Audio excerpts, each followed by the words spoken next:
प्रिया आणि चिन्मयच्या रिलेशनशिपला 2 वर्ष झालेली. प्रिया खूप खुश होती की तिला चिन्मय सारखा बॉयफ्रेंड मिळाला. चिन्मय नेहमी प्रियाला फिरायला घेऊन जायचा. मी विचार करत होतो की या वेळेला व्हॅलेंटाईन्स डेला मुंबईला जाऊया. रिअली? हो, मग काय, मुंबई पाहूनही बरेच वर्ष झाली आहेत. मला आणि निधीला कधीपासून मुंबईला जायचं होतं. आम्ही जेवढ्या वेळा प्लॅन बनवला प्रत्येक वेळी फेल झाला. अच्छा चल, मग निधीलाही इन्व्हाइट कर. Are you sure? ती आली तर तिचा बॉयफ्रेंडही येणार. हो, का नाही, तशी तुझी बेस्ट फ्रेंड आहे. आपण सगळे एकत्रच मुंबई फिरून येऊ. Thank you. I love you. I love you too baby. त्या संध्याकाळी प्रियाने निधीला फोन लावला. अच्छा ऐक, एक गुड न्यूज आहे. तुम्ही दोघं लग्न करताय? अजिबात नाही, त्याही पेक्षा चांगली बातमी आहे. आणि ती काय? आम्ही मुंबईला जातोय व्हॅलेंटाईन्स डे साजरा करायला. ओ वाव. आणि माहितीये, चिन्मयने तुला आणि तुझ्या बॉयफ्रेंडलाही इन्व्हाइट केलंय. रिअली? पण तुला आणि चिन्मयला माझ्यामुळे काही प्रॉब्लेम तर नाही होणार ना? आय मीन, तुम्ही दोघं जोडपं आहात. अगं माझी राणी, तूही तुझ्या बॉयफ्रेंड बरोबरच येणार आहेस ना? तू तुझा व्हॅलेंटाईन साजरा कर आणि मी माझा. हेही बरोबर आहे. दोन्ही मैत्रिणी मुंबई जाण्यासाठी फारच उत्साहित होत्या. 13 फेब्रुवारीला सकाळी चिन्मय, प्रिया, निधी आणि सौरभ कारने मुंबईला जाण्यासाठी निघाले. संध्याकाळच्या वेळी ते मुंबईच्या एका हॉटेलात पोचतात. निधी, ही तुमच्या रूमची चावी आणि ही आमच्या. तुम्ही फ्रेश व्हा, मग एकत्र डिनर करूया. ओके.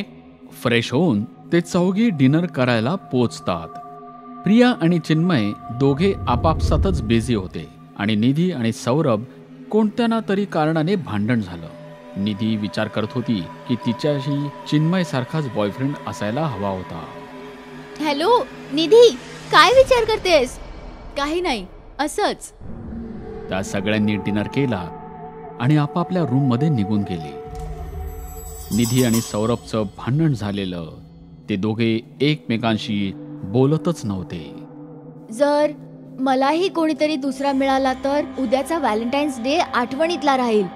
सौरभ नेहमी माझ्याशी भांडतच असतो आणि एवढ्या चांगल्या ट्रिपची अशी कोणी उगीच वाट लावतं का? निधी हाच विचार करता करता झोपून गेली. दुसऱ्या दिवशीही संध्याकाळी निधी स्विमिंग पूलमध्ये स्विमिंग करत होती.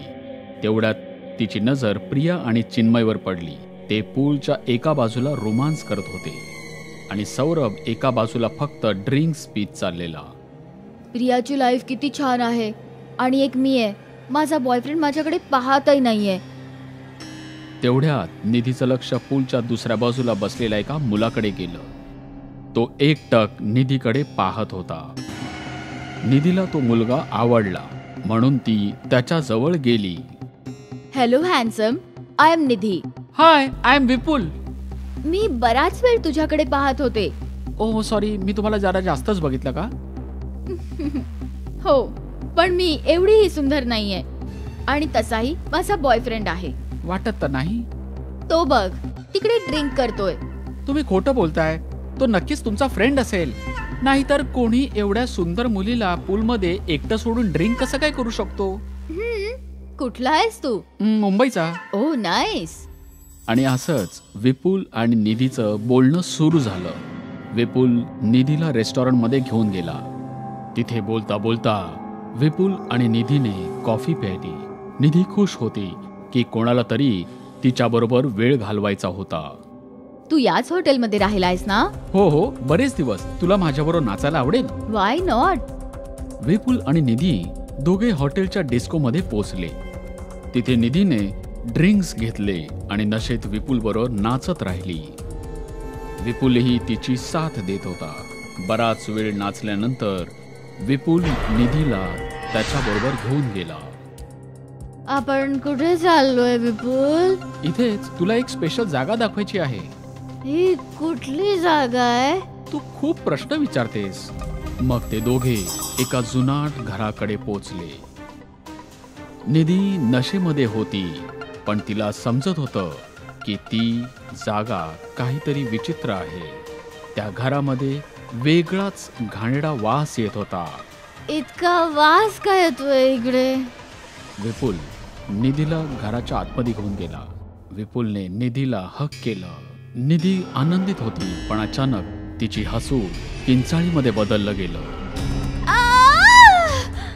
आणि विपुलचा चेहरा बदलून गेला आणि त्याचा चेहरा विद्रूप झाला होता.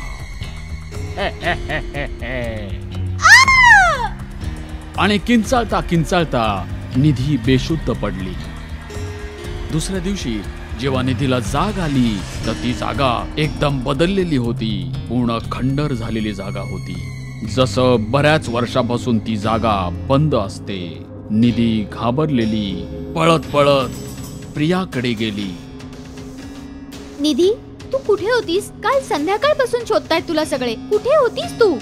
तो विपुल विपुल निधीने प्रियाला विपुल आणि तिच्याबरोबर झालेला प्रकार सगळा काही सांगून टाकला. काय? त्या मुलाचा भूतात? तो मुलगा भूत झाला? माझ्यावर विश्वास ठेव, पण असं कसं होऊ शकतं? आपल्याला त्या मुलाला शोधायलाच हवं. तू बोललीस त्याच्याबरोबर रेस्टॉरंटमध्ये गेली होतीस. चल त्या मुलाला शोधूया. सगळेजण रेस्टॉरंटमध्ये पोहोचले आणि तिथे निधीने त्या वेटरला शोधून काढलं ज्याने कॉफी सर्व केलेली होती. तुला तो मुलगा आठवतोय का, ज्याच्या बरोबर काल मी इथे आले होते? कोणता मुलगा? तोच जो माझ्या बरोबर कॉफी पीत होता. मॅडम, तुम्ही तर काल एकट्या आल्या होतात आणि आम्ही लोक स्वतः कन्फ्यूज होते की तुम्ही 2 कॉफी का मागवल्या आणि एकट्याच तुम्ही कोणाशी बडबड करत होते. मग आम्हाला वाटलं कदाचित तुम्ही ब्लूटूथ इयरफोन लावला असेल आणि त्याच्यावरच तुम्ही कोणाशी बोलत असाल, म्हणून आम्ही एवढं लक्ष नाही दिलं. काय? खरंच इथे कोणीच मुलगा नाही आलाय? अजिबात नाही. हे ऐकून निधी अवाक झाली. निधी, तू डिस्कोला सुद्धा गेली होतीस. नक्कीच सीसीटीव्ही कॅमेरा असतील. ते तिघे जण डिस्कोला पोहोचले आणि तिथे मॅनेजरशी बोलले. त्यांनी सीसीटीव्ही फुटेज चेक केलं. सीसीटीव्ही बघून ते दंग राहिलेले, कारण फुटेजमध्ये निधी एकटीच नाचत होती. ती कोणाशी गप्पा तर मारत होती, पण तिच्याबरोबर कोणीच नव्हतं. असं कसं होऊ शकतं? विपुल तिथेच होता. काय नाव सांगितलं? विपुल. तुम्ही ओळखता का विपुलला? ते या रिसॉर्टचे जुने मालक होते. आता ते कुठे आहेत? 5 वर्षांपूर्वी व्हॅलेंटाईन्स डेच्या दिवशी हॉटेलच्या मागच्या वेअरहाऊस मध्ये एक शॉर्ट सर्किट झालेलं होतं आणि त्या शॉर्ट सर्किट मध्ये विपुल मालक होते. काय? हे कसं होऊ शकतं?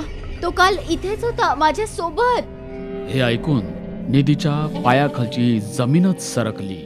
ती ज्या मुलाबरोबर व्हॅलेंटाईन्स डे सेलिब्रेट करत होती तो एक भूत होता. तो फक्त मलाच का दिसत होता? तेव्हा सौरभने निधीला मिठी मारली. हे सगळं माझ्यामुळे झालेलं आहे. नाही मी तुझ्याशी भांडण केलं असतं, नाही तू असं काही वेडेपणा केला असतास. I am really sorry. निधीला कळतच नव्हतं की आता ती काय बोलणार. आय गेस इथून आपल्याला परत जायला हवं. हो, आपण आता लगेच कार काढूया.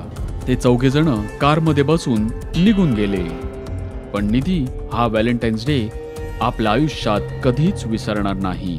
ती नेहमी विचार करत असते की विपुल फक्त आणि फक्त तिलाच का दिसला आणि कसं काय ती एका भूताबरोबर पूर्ण दिवस काढला होता. या सगळ्याचं उत्तर कोणाकडेही नव्हतं, पण कदाचित निधी एकटी होती आणि विपुलचं भूतही.